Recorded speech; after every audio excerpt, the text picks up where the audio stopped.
What's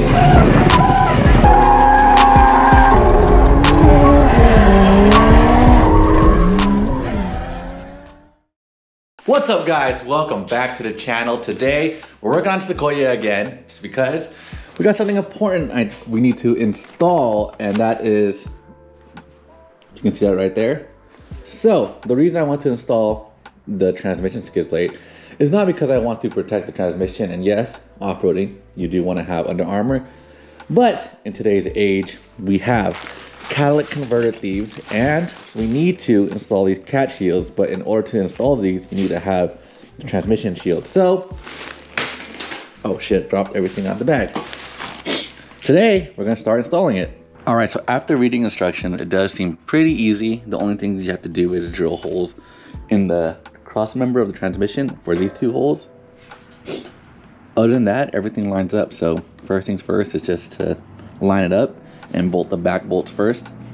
But this thing is heavy as shit, so probably gonna use a jack to lift it up and put it in place and put the bolts in first. All right, so there should be two bolts here somewhere that line up right here. You can see there's a hole right here. Yep, and one on the other side as well. Those two will bolt into here. So it might be a little bit crusty, so it might not go in. It might feel like you're cross-threading it, but should be totally fine. Just clean it out before you do it, which I probably should do that right now. So I'm gonna get a little brush, clean the little holes, and then screw it in. Back it up a little bit. There we go. All right, on the way to the store, plug and play. Doesn't really mean plug and play. Honestly, the fitment on the skid row plates are actually really good, grabbing the Scion. But I think they forgot to give me bolts, because they said they gave me two short ones and then two long ones if you have like a diff drop or transmission drop. And I only had the long one. They didn't give me the short one. So I gotta find a bolt like this. Gotta pick up two of them, but everything lined up perfectly. So I'll show you guys once I get back, and then we can start drilling the holes. But that's the part I am dreading, because I do not want to drill holes, just because the metal on these cars are thick and you gotta drill a pretty massive size hole. So let's go. I'll probably go pick up a punch and some, I think that's it. I have a drill bit. Let's go. All right, you can see the difference in bolt size I picked up.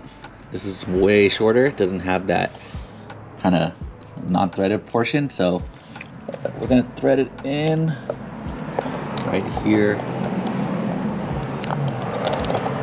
All right. Lighting is probably really bad, but yep, just like that. Put that in there. I think it's pretty good. The holes, all the holes line up. Not mad at it. Just thread it in.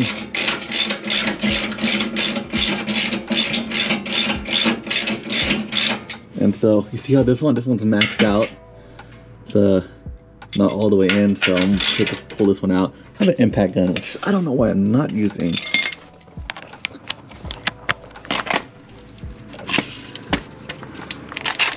All right.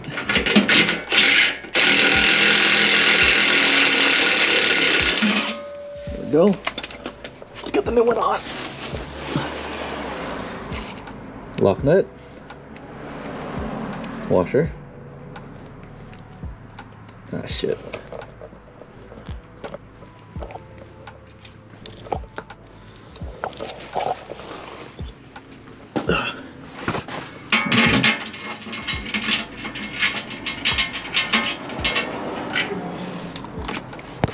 The bolts all put in right here. It hasn't been torqued down or anything, but just want to kind of snug, so that way we can drill the holes on the back holes. So let's move to the back. All right, drill these two holes right here.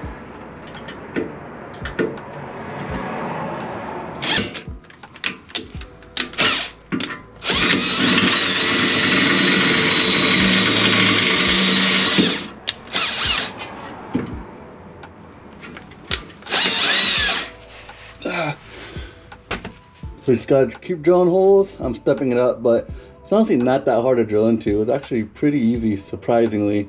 All right, so I found it easier to take off the skid plate for the time being and then drill the holes and then put it back up. So I'm just gonna finish drilling up these holes and then putting it back on.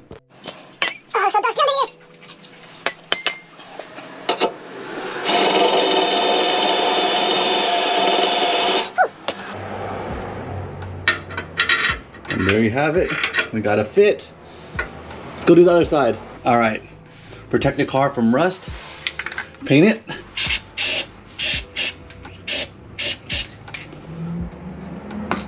All right, so it took kind of a long while because I had to get these holes lined up to go all the way through and kind of messed up.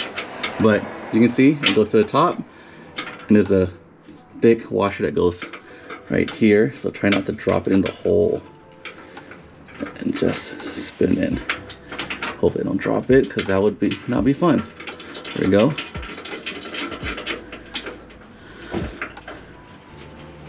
And then do the other side. Tighten it down, tighten the front back up, and you have a skid plate. And then we can do the catalytic converter shield. That's the main reason why we're doing this. All right, for the catalytic converter shield, it's only held on by 3 bolts. So 1, 2, 3. And they have like a little square taper that goes into the hole so it doesn't spin. And then you literally just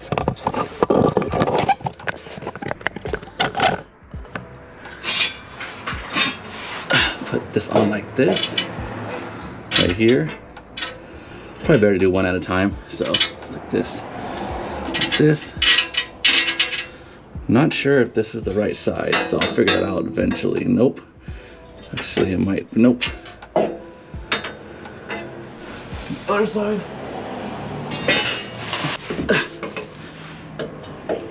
Yep, this is it right here.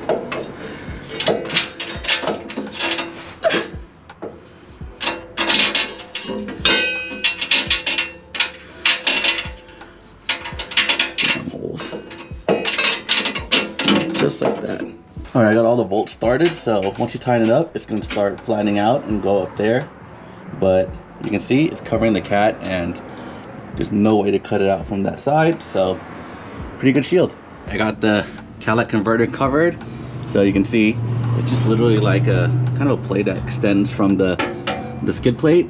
So pretty good, it's solid. Hopefully it doesn't rattle too much, but there's no play. I mean, technically they can cut it right here, but there's no room to cut the exhaust right here at all, so pretty much stuck. So honestly, good investment if you have a Sequoia, because thefts are stealing these really bad nowadays and you don't want that to happen to you. So last side and then we're done. All right, here it is in the light. Connects to the front subframe, to the transmission cross member. Catalytic converter shields come out that way, covers the cat so you can't cut it from the front. I mean, you could cut it right here, but if they cut it here and they can't reach over there, you can just weld that back on. You're good to go. Don't gotta buy a new cat. So definitely worth it. Well, definitely worth the investment. I think the total was like $350 plus shipping was kind of expensive since this is super heavy. So yeah, I think it's like $400 total, $450 total. All right, so that's it for today's install. I don't know how many of you guys are actually here watching or here for the Sequoia content, but I'm gonna post it anyways because it's a car, it's a vehicle. I love modding it, I love driving it, and I take it off-road, I tow with it, all the above.